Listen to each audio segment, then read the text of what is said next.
Mura, malinis at maasahang kuryenteng nuklear. Yan ang mariing pahayag ng Grupong Alpas Pinas na isa sa tagapagsulong ng paggamit ng nuclear energy sa bansa.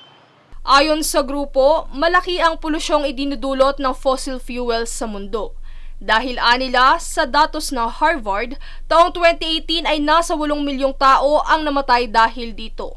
Sinagundahan naman ito ni Pangasinan 2nd District Representative Mark Cuangco na walang energy security sa bansa at ang coal na pinagdedependehan ng ating fossil fuel ay ini-import pa mula sa ibang bansa kung saan walang kontrol ang gobyerno sa magiging presyo nito. Kaya't ayon kay Cuangco, kinakailangang baguhin ang baluktot na paniniwala at framework patungkol sa usaping nuclear energy.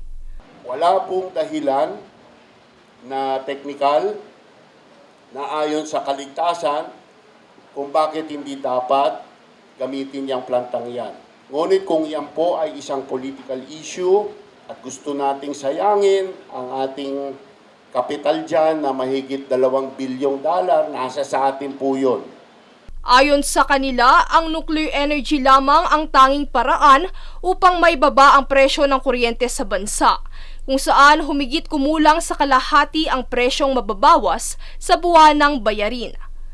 Filipino families spends around 10 to 15% of our salaries pambayad sa kuryente. Sa ibang bansa, hindi ganon kataas. So, kung maibaba natin ang presyo ng kuryente, yung balance na yon, pwede natin gamitin sa ibang bagay.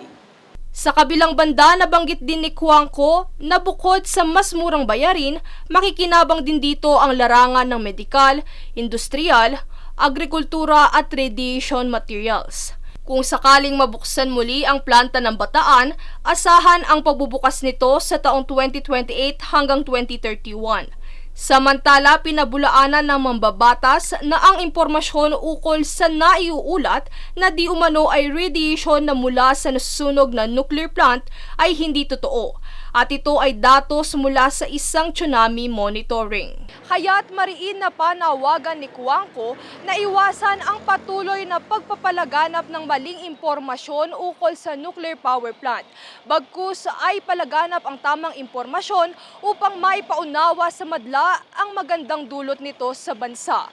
Mula rito sa Quezon City, Princess Castro, nag-uulat para sa One Media Network.